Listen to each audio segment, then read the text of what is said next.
pagluluto ng steak. So, ito ay wagyu steak.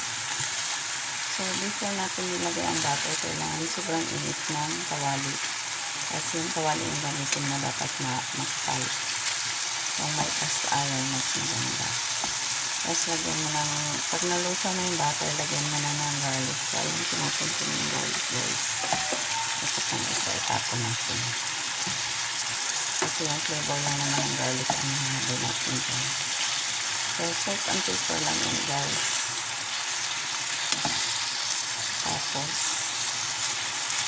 pagkatanggal ng steak,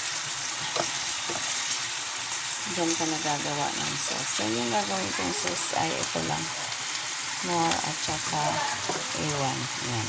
Yan lang. Tapos, dagdagan ko na lang na konting paminta.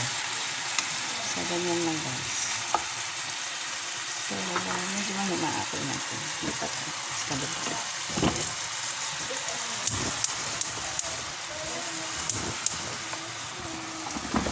Masyado mahina-apoy. So, kailangan sa pagod. Ayun lang ang tip na maibigay ko, guys. Thank you so much.